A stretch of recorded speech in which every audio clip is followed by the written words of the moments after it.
What's up everyone? Thank you so much for watching this video. Obviously you clicked this video because you're looking to learn how to hunt public land or what the steps are to get into hunting a new area. For instance, you might have just recently moved, or maybe you're just getting into hunting. Maybe you don't have a place to hunt, or maybe you lost a hunting lease, or you don't have any private property that you can hunt. So you're looking for somewhere to hunt. So obviously I'm a huge public land hunter. I've hunted all over the United States. I've hunted public land a lot of places. So some of you might know, some of you might not know, but last year I actually moved to the state of Texas. With that being said, you can see some of my hunts where I killed some deer, or I killed a deer last year in Missouri on public land. But I actually didn't hunt Texas public land at all last year.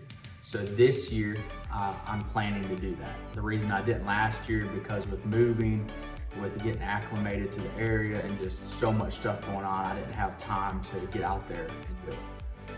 But I thought that this would be the perfect time and opportunity to show you what to do, especially if you've never been to an area, or maybe you've never hunted public land. So I'm starting from scratch and gonna tell you what my process is and what I do to find a good area to hunt. So, you can get on the website of your state. So for Texas, it would be Texas Parks and Wildlife. I came from Missouri, so I know it's Missouri Department of Conservation if you're in that state. Wherever it's at,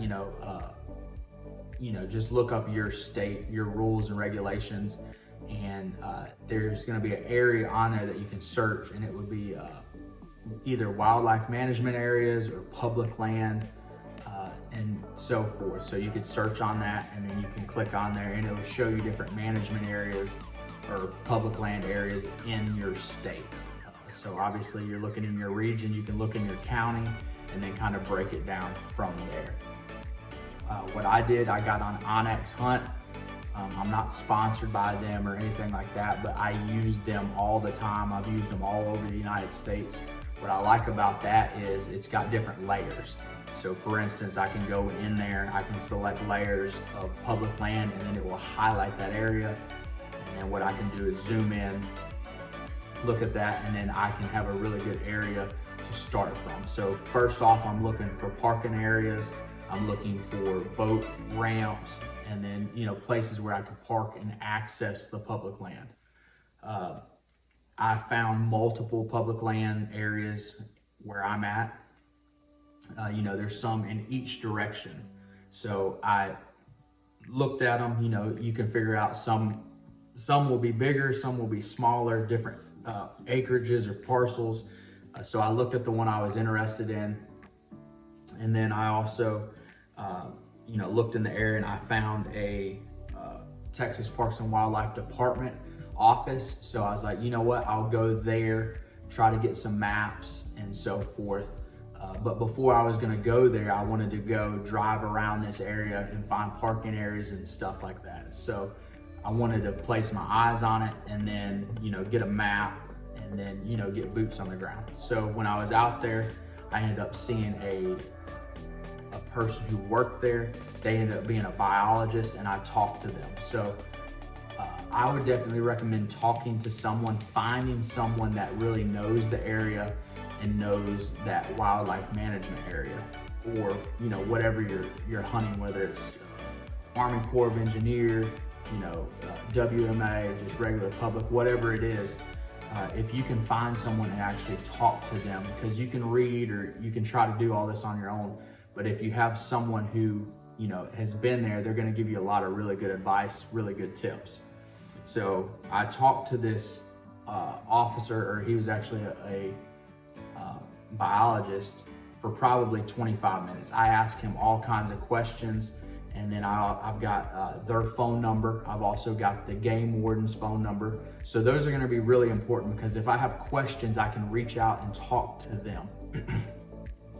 A couple of things that I did ask him, I'm just going to use this as an example. In Missouri, if you find a dead deer, like a deadhead, you have to call a game warden. You have to get a management tag for that deer.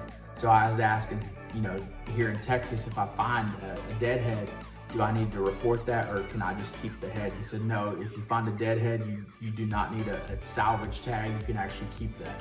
And I was like, okay, cool. And then I asked him about trail cameras, because in Missouri on public land, you're not allowed to have trail cameras.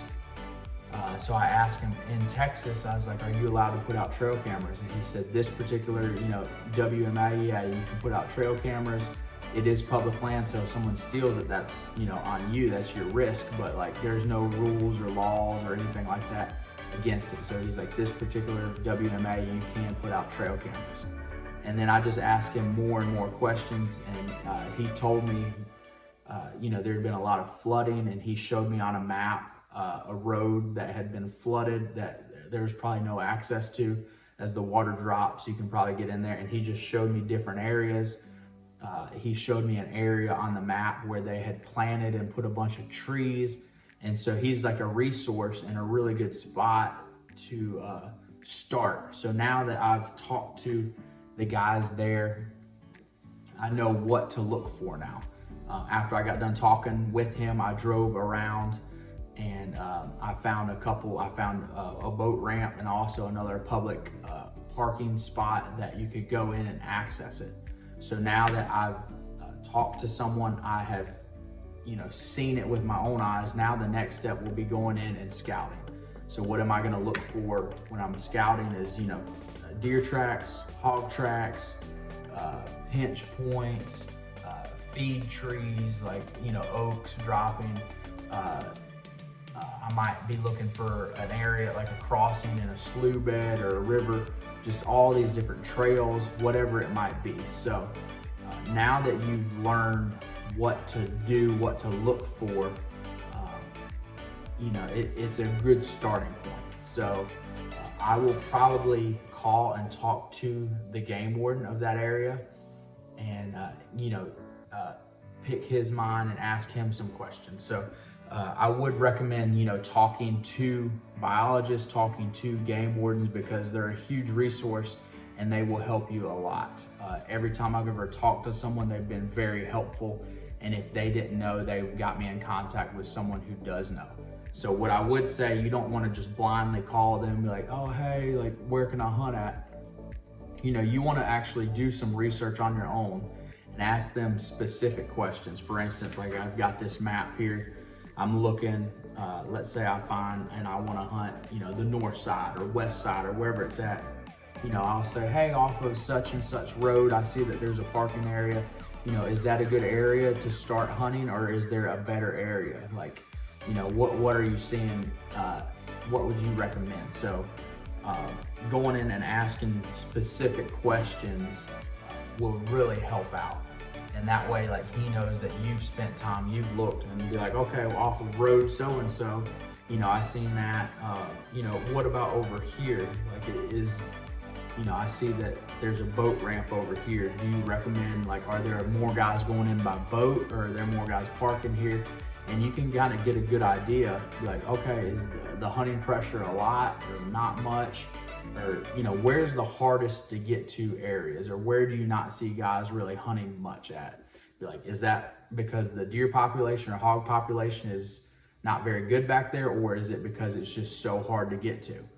So going in and talking to these guys will help you immensely. So now that you know what to look for, how to do it, the next step would be, I've already been out there. I've already talked to a person. I've talked to a biologist, and then I've actually seen some of those areas. So now that I've done that, I know what to do. Now my next step will be actually putting boots on the ground, walking out there and scouting. So I'll probably make another video about scouting and stuff to look for like different kind of oaks and so on and so forth. My process of walking around, finding good sign, maybe putting out a camera or whatever. So that will be in a future video, but I wanted to get this video out there to help you. So if you've got any questions about hunting public land, like I said, reach out to a biologist, reach out to a game warden. You can reach out to me. Ask me questions. If you've got a question and I can help you, I will definitely do that.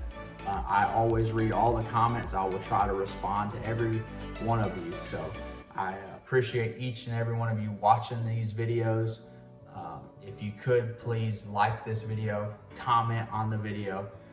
If you're not subscribed, please subscribe. You know, I've got a lot of people watching these videos and you're not subscribed. So if you want to keep seeing videos like this, you know, I'm going to teach you, I'm going to show you what I do, because not only do I want to be a successful hunter, I want you to be a successful hunter. So if you've never bow hunted, you got to try it. And I mean, I'm a huge traditional bow hunter, so I love hunting public land. I love hunting with a bow, with a traditional longbow and recurve. I'll put some videos up here and you can click on those and watch, you know, the stuff that I do. I'm not just blowing smoke or whatever. Like, I'm telling you, like, I have done this, I have experience, and I'm trying to teach you and help you. So I appreciate y'all watching. You know, be ready for the next one, all right? Thanks, guys. God bless you.